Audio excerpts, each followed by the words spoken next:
Marco das Garantias é aprovado sem normas para desjudicialização. O plenário do Senado aprovou nesta quarta-feira o Marco Legal das Garantias de Empréstimos, a PL 4.188 de 2021, que agora volta para a Câmara dos Deputados e durante a votação, o relator do projeto, o senador Weverton, do PDT, do Maranhão, preferiu retirar o capítulo do texto que trata da execução extrajudicial de títulos executivos. O tema será incluído em um outro projeto de lei. O Marco das Garantias reforma as normas que regulamentam as garantias de empréstimos com o objetivo de diminuir o risco de inadimplência do devedor e, assim, reduzir o custo do crédito. A regulamentação da desjudicialização era o principal núcleo do projeto. Com ela, isso seria possível. Atualmente, os credores precisam ir à justiça para cobrar os bens dados como garantias em caso de inadimplência e a execução são os bens imóveis. O projeto estenderia para bens móveis, como veículos, a possibilidade de cobrança extrajudicial em caso de inadimplência. Os títulos executivos judiciais ou extrajudiciais previamente protestados poderiam, a critério exclusivo do credor, ser executados diretamente no cartório sem a necessidade de ação judicial. As fontes é da agência Senado. André, sua área. Cartório, não, é um pequeno parâmetro. Só para a gente entender, existe o título judicial e o título extrajudicial. Título extrajudicial é um título de dívida. Cheque, nota promissória, duplicata, um título de dívida, um contrato, um instrumento particular assinado por duas testemunhas com firma reconhecida. Isso é um título executivo extrajudicial, que para cobrar ele você pode através de um protesto. E caso o cara não cabe, você pode judicializar. O título executivo, Márcio, que é um pouco mais difícil de explicar, é uma sentença de cobrança. Por exemplo, você entra na justiça numa demanda contra o fulano, você ganha, né? E antes o Código de Processo Civil exigia que você entrasse com outro processo, que é a da execução. Antes era assim. Então você fazia um processo, ganhei o processo. Aí depois você abria outro processo de execução. Com o último, eu vou chamar novo Código de Processo Civil, mas é de 2016, se não me engano, ele unificou. Então, quando você termina o processo, na sentença, você já entra automaticamente na execução. Beleza? Só que isso ainda continua sendo um processo. Eles criaram algumas modificações onde a própria sentença já vira um título de cobrança. Então, você pode pegar a sentença e protestar ela. Tá? Isso pode ser feito. O que aconteceu muito são processos criminais onde a pessoa, por exemplo, ele é condenado a prisão e multa. Ninguém se liga nisso, multa. E essa multa normalmente não é paga, porque é no processo, né? Normalmente o processo criminal ele demanda muito tempo, a pessoa já está muitas vezes presa e a decisão com relação a pagamento de dias multa ou multa acaba ficando de lado, porque o principal é a libertação. Só que isso gera um passivo. E de uns tempos para cá, a justiça começou a pegar esse passivo e executar o cara. Isso está gerando discussão. Porque às vezes o advogado vai lá, não, a pessoa é presa, aí o objetivo é tirar o cara. Beleza, mas ó, você também foi condenado em multa. Tem um débito lá, entendeu? Que é de caráter financeiro.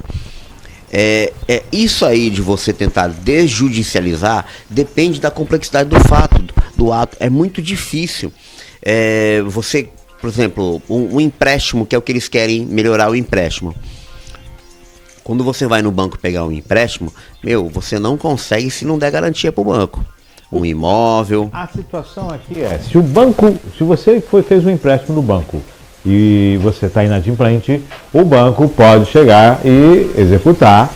Ele executa através de um título judicial. Ele vai lá e executa judicialmente. O que está se dizendo agora é que não se necessita do processo jurídico. Você pode mandar para o protesto. Você pode mandar para o protesto e ali... Só que tem toda uma situação que diz sobre a desjudicialização. Existem projetos que já estão. E como é que faz agora? Só que isso agora, isso foi um projeto aprovado pelo Senado e segue agora a sanção. Exato. E é um tema complexo. É um tema complexo, porque quando você fala, não, você pode ir direto no cartório, mas vem cá, e os juros abusivos? E a forma da composição do contrato? Perfeito. Tudo isso, como é que funciona? Você foi perfeito, porque é o seguinte, o banco, ele pega, ele soma lá a dívida, aplica multa, juros, correção, aí chega num número, emite um instrumento que vai servir como forma de cobrança, que nem se fosse uma duplicata. Sim. Você lembra que uma duplicata é o seguinte, Sim. eu presto serviço para você, no final você emite um documento com um resumo daquilo, junto com a nota fiscal você pode cobrar. Perfeito. Mas se tiver uma cobrança abusiva, juros, um produto que não foi entregue, isso você só consegue discutir judicialmente. Exatamente. Só que aí tem essa questão de que você já vai direto, quer dizer, tá, vai baratear o crédito ou vai facilitar a execução? Então, aí você tem que entender a questão. O outro reflexo seria isso, baratear o crédito. Mas eu acho que o impacto maior vai ser essa questão da execução. Márcio, quando você consegue ter um econômico que dá garantia para o credor, ele tem mais a vontade em disponibilizar recursos para crédito. Vou tentar traduzir isso. Veja, quando criaram em 95, se eu não me engano, ou 94, a alteração na lei da securitização, que é a de alienação fiduciária. Você comprar um imóvel financiado pelo banco e o banco te empresta o dinheiro e você dá o próprio imóvel em garantia. Sim. Isso, antigamente você fazia pelo sistema de hipoteca. O sistema de hipoteca é igualzinho, você pega um bem, eu dou para o banco em garantia e o banco me empresta o dinheiro. Só que na hora de pagar, na hora do banco cobrar uma eventual inadimplência, ele tinha uma dificuldade tremenda. Porque, primeiro, pela lei de hipoteca, o banco não pode retomar o bem. Ele só pode ir atrás do crédito. Então ele tinha que ir na justiça, executar, provar que beleza. Provou que é credor, que o cara é devedor. Aí vai no imóvel e põe o imóvel para leilão. Tá? Então lá no final é que o banco consegue reaver o seu crédito. Isso fazia com que o banco, pelo fato de saber alto. Exatamente, o alto risco e a demora na recuperação do crédito impactava na hora de emprestar, Márcio. Porque o cara, peraí, vai me emprestar para você, se você não me pagar eu vou levar tantos anos, então os juros iam lá em cima. Quando criaram a alienação fiduciária, que permite que o banco, a partir de 3 parcelas, não pagou, o banco vai lá, recolhe o ITBI, já retoma o imóvel, manda para leilão, alguém arrematou, ele tira a parte dele e o restante devolve para o credor. A execução é muito mais rápida. Então, e os juros? Isso acaba refletindo nos juros, porque o risco diminui. Vamos para uma coisa, tem um imóvel que a gente sabe que tem uma situação de imóvel, que é o inicial, que está listado na matéria, mas também tem a questão dos móveis, né? Ou do veículo. O imóvel é pior ainda, porque o veículo, ele se desvaloriza. O imóvel não, ao contrário, o imóvel valoriza. É essa situação. Quando você vai financiar um veículo, você vai financiar 20, 30 mil reais no seu veículo. Digamos, você pegou e financiou esses 30 mil reais. Você tem uma dívida com o banco de 30 mil e um veículo faz parte da garantia dessa dívida. Só que com o passar do tempo, esse veículo... o veículo vale menos que a dívida. Vale menos que a dívida. Então, muitas vezes, quando você não está pagando e você devolve o veículo, você ainda fica com a dívida.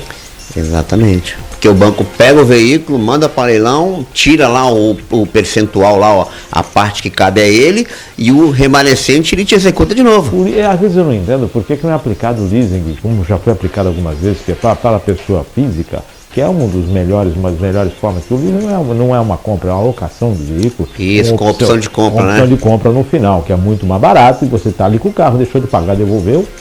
Você não tem essa questão da dívida, né? E no final você pode adquirir o bem. Então, Márcio, porque aí quando... Olha como o assunto leasing é engraçado. É outra coisa, mas o leasing, você quando vai comprar um carro, você tem a opção de escolher se é por leasing ou CDC. O CDC é isso que eu estava falando. É que você compra, o bem é seu. O bem, conforme você vai pagando, pedacinhos do bem já começa a ser seu. O leasing não, enquanto você não pagar ele todo... Enquanto não findar o contrato de locação...